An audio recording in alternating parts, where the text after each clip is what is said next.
dalam kitab Muqasyafatul Qulub oleh Imam Nawawi disebutkan Allah dan para malaikat melaknat orang yang memakan harta haram selama harta itu ada di dalam perutnya, walau luqmatan, walaupun sesuap yang bukan hak kita, kita ambil, kita pakai, kita makan atau kita minum, selama ada dalam perut kita atau badan kita atau dalam penguasaan kita, maka yang memakan atau mengambil itu dilaknat oleh Allah dan para malaikat.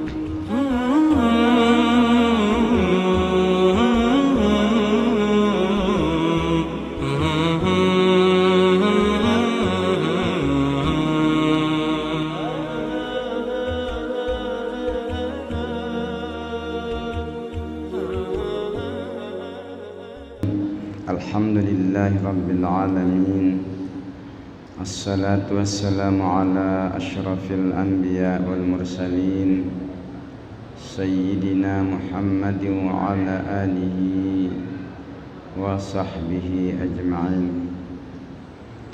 Subhanaka la ilma lana illa ma 'allamtana innaka antal alimul hakim.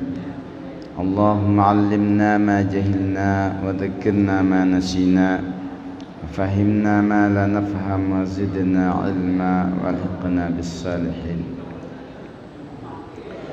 Bapak-bapak, ibu-ibu, jamaah salat maghrib yang dirahmati Allah Subhanahu wa taala. Alhamdulillah, kita bersyukur pada Allah. Malam ini kita hadir kembali di rumah Allah yang mulia ini dalam rangka melaksanakan ibadah salat fardu maghrib berjamaah. Semoga Allah Subhanahu wa taala senantiasa mengelompokkan kita, menggolongkan kita bersama hamba-hambanya yang saleh. Amin ya rabbal alamin. Salawat dan salam kita sampaikan pada Nabi besar Muhammad sallallahu alaihi wasallam. Allahumma salli ala Sayyidina Muhammad wa ala ali Sayyidina Muhammad. Jamaah yang dirahmati Allah, seperti biasa malam Kamis kita lanjutkan mudzakarah kita tafsir Jalalain, masih di surah Al-Baqarah. Wala ta'kulu amwalakum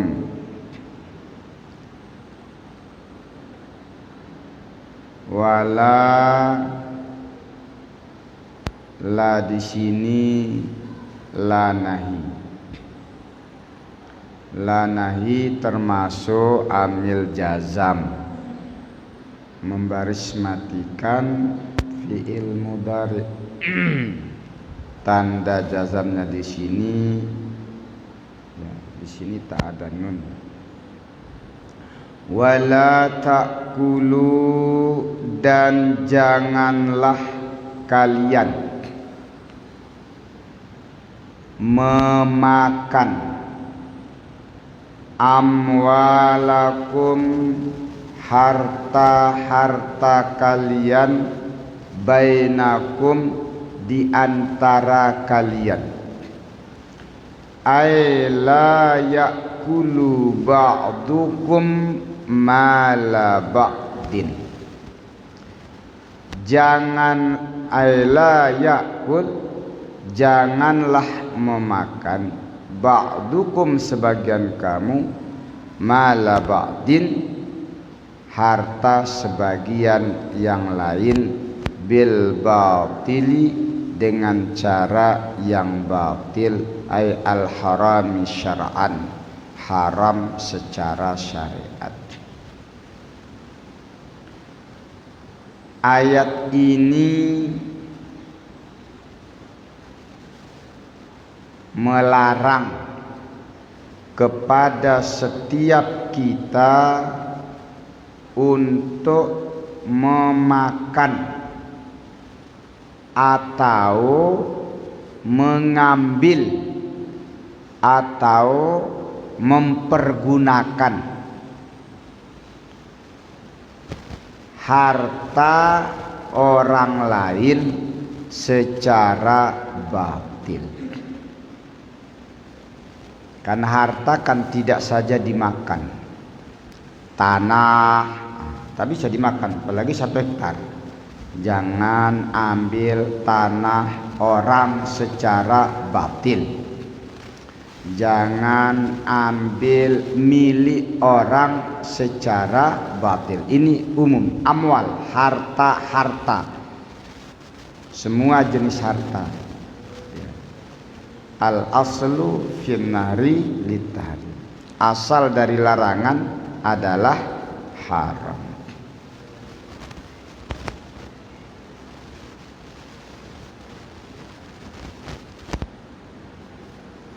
Dalam kitab Mukasyafatul Qulub oleh Imam Nawawi disebutkan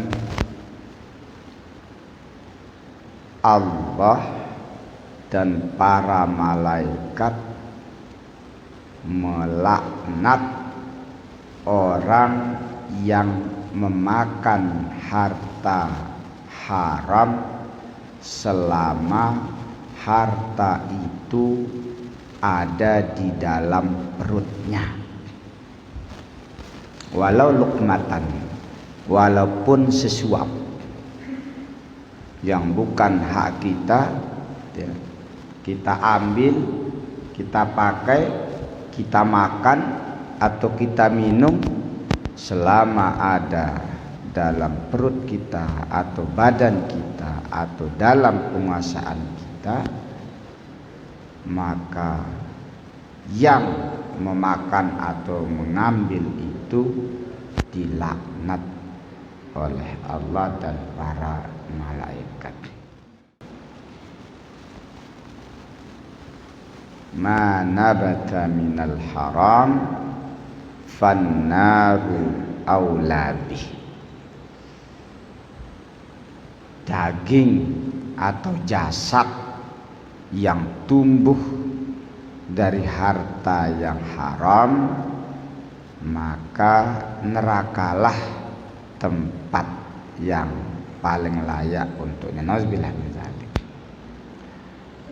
Karena itu jamaah dirahmati Allah Subhanahu wa taala, yang paling pokok dalam hidup ini sebenarnya bukan menumpuk-numpukkan harta, tetapi memastikan harta yang kita miliki itu halal secara syariat, ya, karena tidak mengambil milik orang lain. Kita memang dalam hidup ini memiliki banyak kebutuhan. Contoh, kita di Tanjung Pinang tidak ada sawah. Makanan pokok kita nasi dari padi yang ditanam di sawah. Maka kita harus memiliki beras. Tapi kita tak punya beras. Tak boleh makan beras dengan cara yang batil. Apa caranya agar halal? Di antaranya dengan jual beli. Wa ahallallahu al-bai'a wa harrama riba. Allah menghalalkan jual beli dan mengharamkan riba. Berarti di antara cara kita memiliki harta yang sah, yang halal, ialah bisa dengan jual beli, atau bisa dengan hadiah, pemberian, atau bisa dengan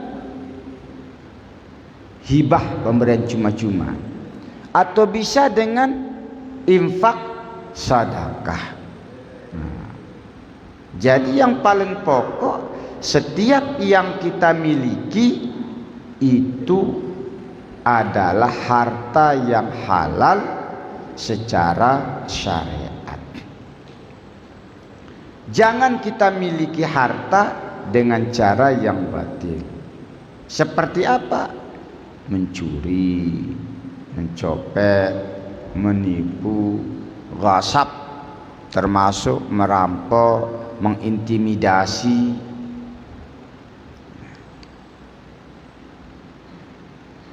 Nah, ini penting karena berat sekali pertanggungjawaban masalah harta di hari kiamat.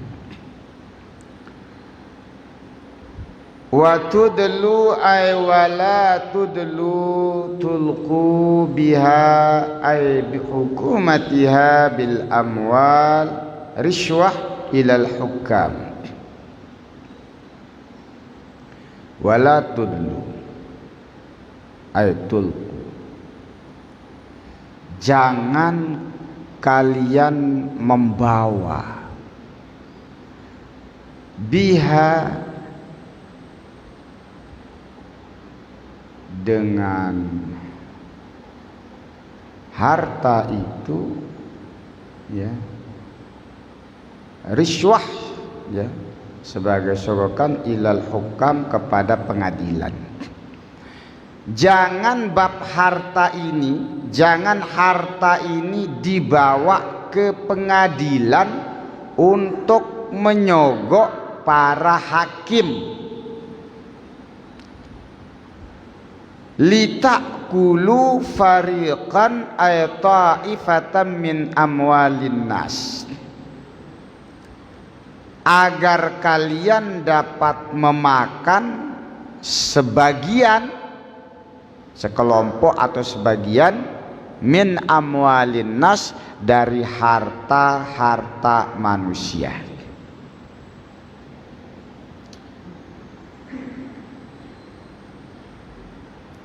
Ada sengketa lahan,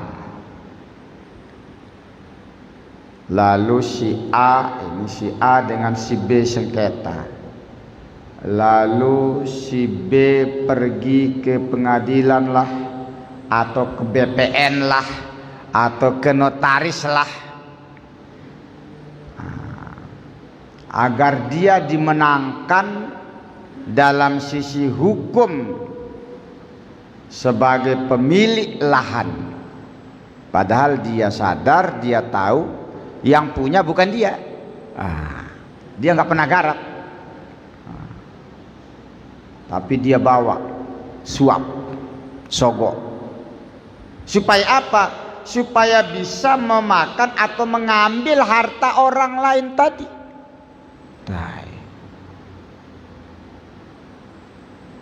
Ini hati-hati. Kadang-kadang dalam skala kecil juga hati-hati. Bapak RT, Bapak RW, dia yang menentukan nih berapa meter. Lagi ini kalau di Bintan itu masih riskan juga itu. Patoknya di mana, ya, suratnya mana, Pak RT, Pak RW, Pak Kepala Desa itu menentukan itu. Jangan gara-gara dibawakan pisang satu tandan, berubah patoknya. Ar-rashi wal murtashi finnar, yang menyogok dan yang disogok sama-sama di api neraka. Bukan saja bab tanah, bab yang lain juga, ya, bisa. Ini sekarang ini ramai musim P3K. Secara nilai dia lebih rendah, tapi dia datang ya ke yang berwenang lalu ngasih sogokan agar dia yang dinaikkan. Akhirnya kuota yang hanya 2 orang yang seharusnya dapat jadi tak dapat. Nah, ini bahaya. Wala tudlu biha ilal hukam litakulu fariqam minal amwal min amwalin nas. Jangan kalian bawa harta itu kepada hakim untuk menyogoknya agar kalian dapat memakan sebagian harta manusia. Mutalabbisina bil ismi wa antum ta'lamun ay annakum mubtil, yang bercampur dengan dosa. Artinya harta yang kita miliki itu bercampur dengan dosa, karena sesungguhnya itu milik orang lain. Jangan dilakukan. Wa antum ta'lamun, padahal kalian mengetahui annakum mubtilun, bahwa kalian salah. Tahu ini bukan hak kita, tapi karena rasa rakusnya, tamaknya, serakahnya, nah itu dilakukan. Ini satu contoh mengambil harta orang lain secara batil. Banyak contoh yang lain. Kalau kita pedagang ya, tidak jujur dalam timbangan yang seharusnya ya, 1 kilo, kita sebut 1 kilo, tapi sebenarnya yang kita kasih 1 kilo kurang 2 on. Maka yang 2 on itu sebetulnya harta orang lain yang sengaja kita kurangi. Nah, itu bahaya. Jadi semua bentuk pengambilan harta orang lain secara batil yang tidak dibenarkan oleh agama itu dilarang keras oleh Allah Subhanahu wa ta'ala. Jamaah yang dirahmati Allah Subhanahu wa ta'ala, kita berdoa memohon kepada Allah, mudah-mudahan Allah menjaga kita dari harta yang haram. Karena dampak dari makanan yang haram itu luar biasa, baik di dunia maupun di akhirat. Di dunia dia tidak akan tenang, sulit bahagia, walaupun mungkin hartanya menumpuk. Bahkan bisa jadi Allah mengambilnya dengan cara Allah sendiri. Kebakaran, pencurian, tiba-tiba sakit stroke yang biayanya harus mahal, segala macam. Atau anaknya tiba-tiba tangkap polisi karena mengedarkan narkoba. Banyak cara Allah Subhanahu wa ta'ala kalau ingin mengambil harta itu. Maka mudah-mudahan kita terjaga dari harta yang haram. Yas'alunaka 'anil ahillah. Yas'alunaka ya Muhammad. Mereka akan bertanya kepadamu wahai Muhammad, 'anil ahillah, tentang ahillah. Jam'a hilal. Ahillah itu jamak dari hilal. Hilal itu bulan sabit. bulan sabit, ya, yaitu bulan yang nampak dia kecil, ya, terus lama-lama jadi besar. Umma tazidu, dia makin besar hatta tamla anuran, sampai penuh cahayanya, kita sebut dengan bulan purnama. Tsumma ya'udu kama bada, kemudian dia kembali sebagaimana semula, kan dia kecil, muncul hilal. Itu namanya hilal, bulan sabit kecil. Nah itu makin besar, penuh dia dengan sinar bulan purnama, lalu dia kembali semakin mengecil.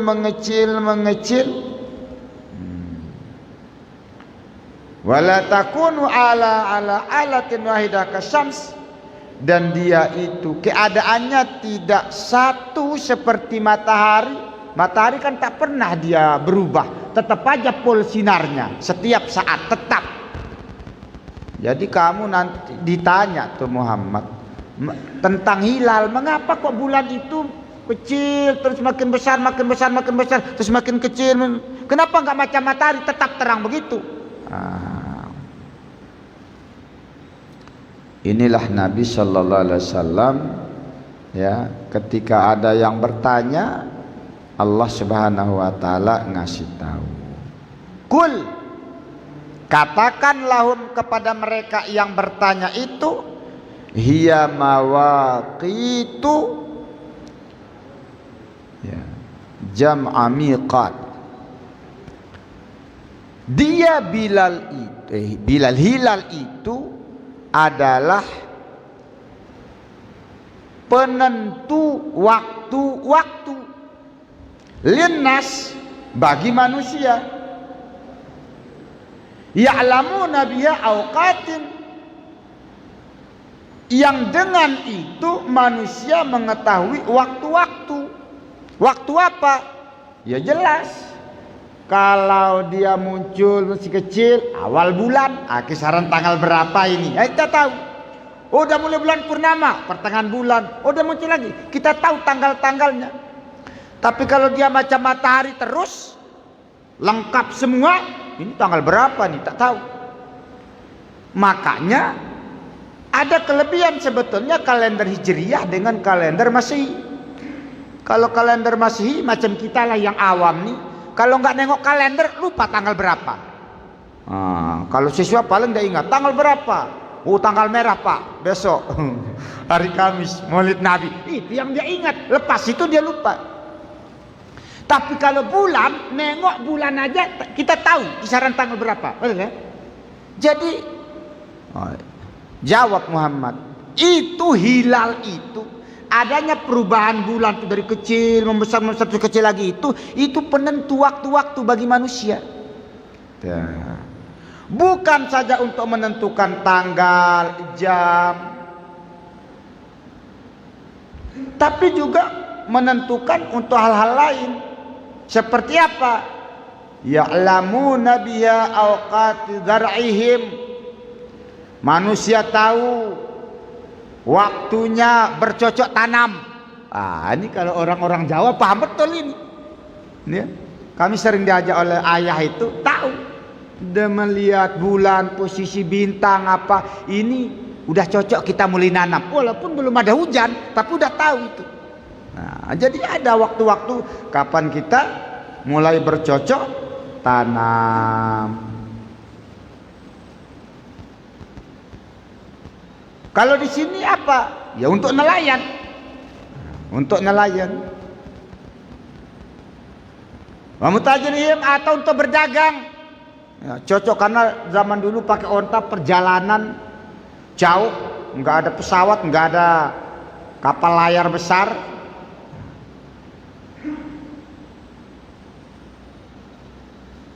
Wa ada nisaihim, untuk mengetahui bilangan masa iddah. Wa siyamihim wa iftarihim, untuk mengetahui waktu puasa. Nah, sumu liru'yatihi, puasalah kamu dengan melihat hilal. Wa iftarihim, dan untuk berbuka atau untuk lebaran ya dengan hilal. Nah, itu yang masih dipegang oleh pemerintah kita hari ini ya. Jadi jangan kita menyangka sesuatu itu negatif. Ini kan pertanyaan, sebetulnya pertanyaan yang agak pesimis. Kenapa sih bulan itu udah berubah-ubah gitu, mengecil, besar, mengecil lagi, akhirnya gelap. Coba macam matahari, kan terang terus malam. Nah, itu sebetulnya ada nilai yang terkandung dari pertanyaan itu. Maka Allah katakan, bilang sama mereka, ya, diseteru dengan hilal itu, kalian bisa mengetahui waktu-waktu ya untuk melakukan berbagai hal dari aktivitas. Wal haji atfun 'alan nas ay ya'lamu biha waqtahu ay waqtal haji, dan supaya manusia itu tahu waktu haji, karena haji itu waktunya tertentu. Falau istamarrat ala alati lam ya'rif dzalik, kalaulah dia berterusan dalam kondisi yang tetap sama macam matahari, nggak ada bulan itu bulan sabit, bulan purnama, nggak ada hilal segala macam, ya kita nggak tahu waktu-waktu tadi. Jadi manfaat besar adanya hilal adalah untuk mengetahui waktu-waktu, termasuk diantaranya adalah waktu haji. Jamaah dirahmati Allah Subhanahu wa taala,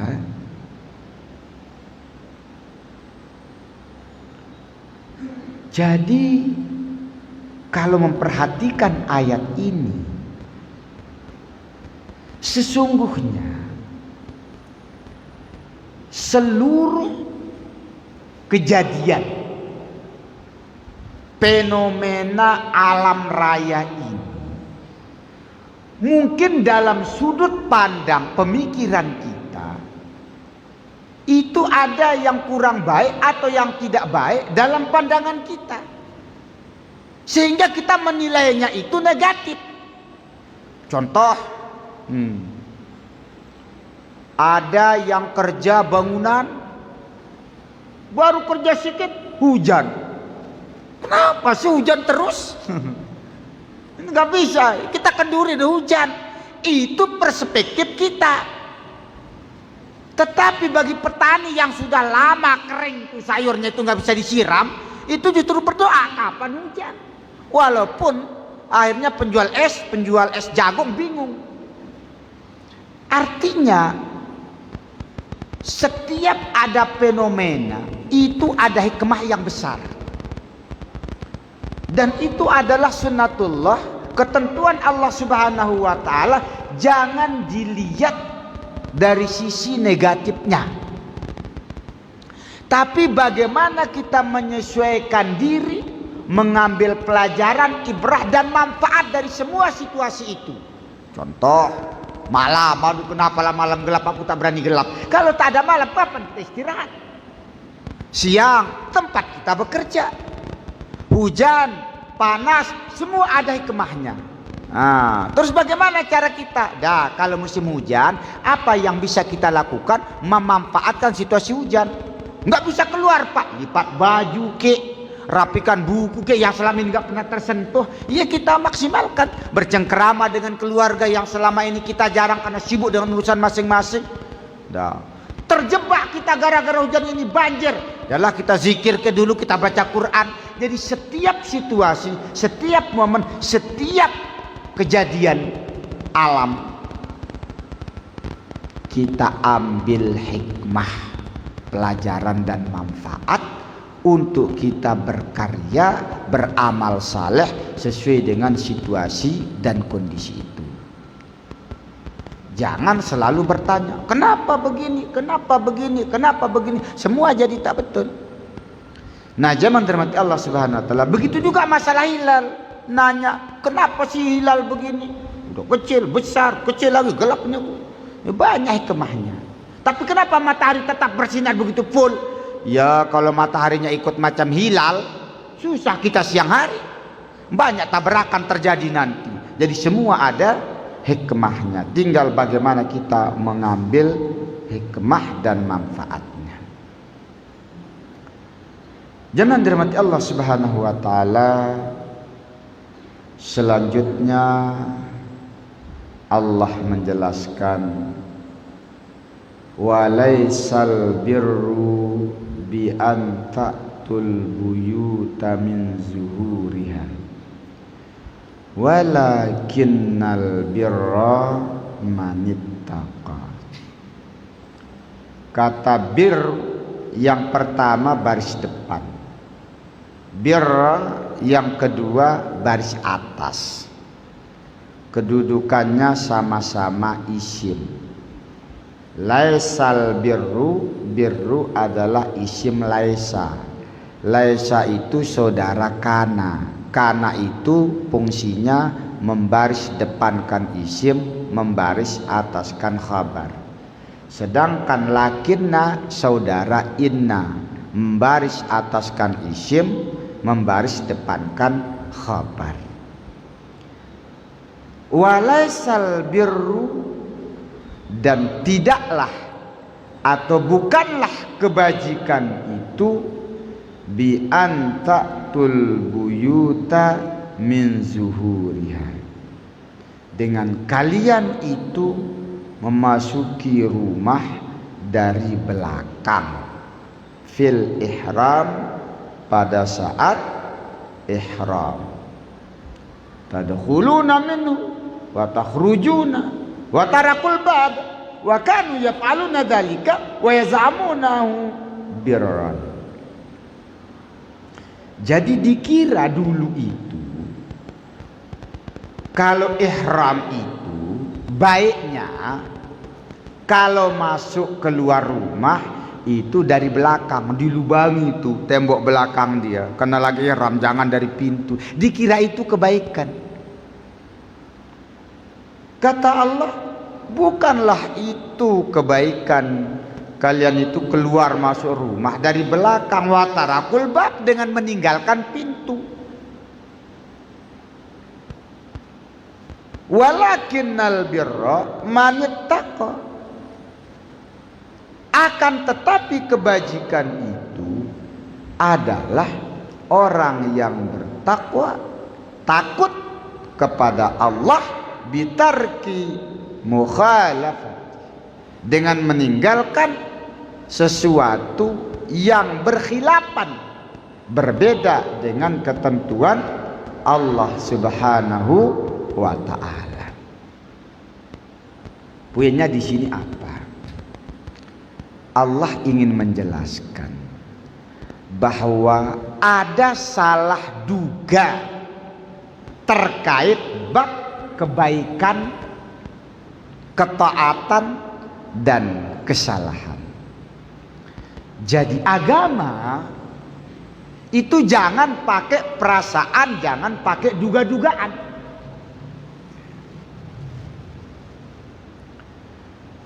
Sesuatu yang benar itu ada dasarnya, bukan pakai prasangka. Apa contohnya? Banyak dalam kehidupan kita sehari-hari. Karena budaya kita, budaya timur itu kan ramah.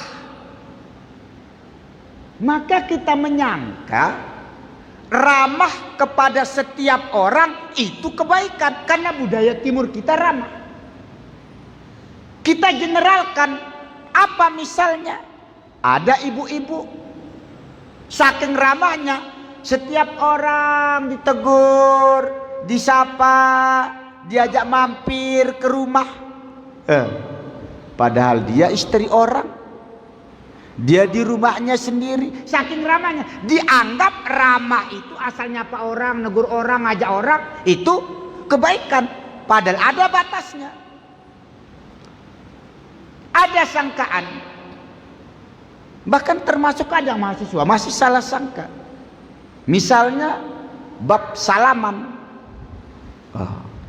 Saya bilang tak boleh. Kalau sama laki-laki kalian udah dewasa. Tapi Pak, itu kata tapinya itu dia menyanggah karena dia berpikir kan ada sangkaan, ada dugaan za'ama, dugaan itu baik. Baiklah kita kan taat sama orang yang lebih tua, kalau salaman cium tangan. Itu kalau laki sama laki-laki, perempuan sama perempuan. Tapi karena kurang penjelasan di awal, dia sangka ya ramah itu, hormat itu ya begitu.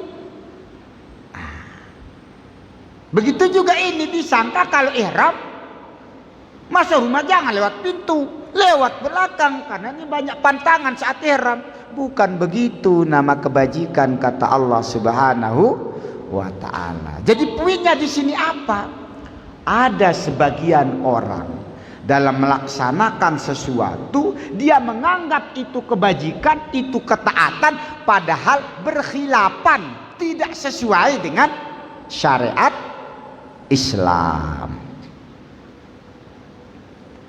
Nah, zaman dirahmati Allah Subhanahu wa ta'ala, maka oleh karena itu barometer ukuran dari sebuah kebaikan dalam agama Islam harus berdasarkan dalil, tempat pengistimbatan hukum, baik itu Al-Quran maupun hadis atau hal-hal lain macam ijma, qiyas, masalah mursalah dan lain-lain yang dipakai oleh para ulama dalam mengistimbatkan hukum. Yang jelas ada dasarnya, ada dalilnya dalam agama. Jangan pula lalu disempitkan seperti ada yang juga sebagian menyempitkan. Pokoknya kalau nggak dilakukan oleh Nabi salah sudah. Nah, itu juga terlalu sempit. Karena kalau itu yang terjadi, ya berat juga nanti. Karena tidak semua yang dilakukan Nabi harus kita lakukan. Tidak semua yang dilakukan Nabi tak boleh kita lakukan. Nah, contoh nikah. Nikah memang sunnah Nabi. An-nikahu sunnati, faman raghiba an sunnati falaysa minni. Siapa yang tak suka dengan sunnahku, kata Nabi, maka dia bukan umatku. Iya, bab nikah sunnah. Tapi nikah dengan 9 istri, jangan coba-coba. Nabi lakukan, kita haram. Ada kalanya haram, ada kalanya wajib. Nabi sholat, kata Nabi, sallu kama ra'aitumuni usalli. Sholatlah kalian sebagaimana kalian melihat saya sholat. Wajib sholat. Ada kalanya ya cuma mubah. Apa? Nabi kalau makan, kalau campur daging dengan labu, Nabi cari labunya yang di priuk itu. Kita kalau makan itu selera Nabi. Lalu kalau kita, tak boleh ambil dagingnya. Kalau campur daging dengan labu, ambillah labunya. Sunnah Nabi. Kan bab makan, bab selera. Ya. Pakaian, pakai jubah. Walaupun saya pakai jubah, ya nggak masalah, tapi nggak wajib. Nah, jadi di dalam kita beragama tidak cukup pakai sangkaan, tapi berdasarkan dalil yang ada, terutama dalil Al-Quran dan sunnah Rasulullah Sallallahu Alaihi Wasallam. Tentunya kalau kita yang tidak paham, dengan melihat, membaca dari apa yang dipahami oleh para ulama terkait dengan Al-Quran dan hadis yang dimaksud tadi. Zaman dirahmati Allah Subhanahu wa ta'ala, inilah mungkin yang dapat kami sampaikan dalam kesempatan ini. Mudah-mudahan ada arti dan manfaatnya bagi kita semua. Terima kasih atas segala perhatian. Mohon maaf atas segala kekurangan. Subhanakallahumma wa bihamdik asyhadu an la ilaha illa anta astaghfiruka wa atubu ilaik. Assalamualaikum warahmatullahi wabarakatuh.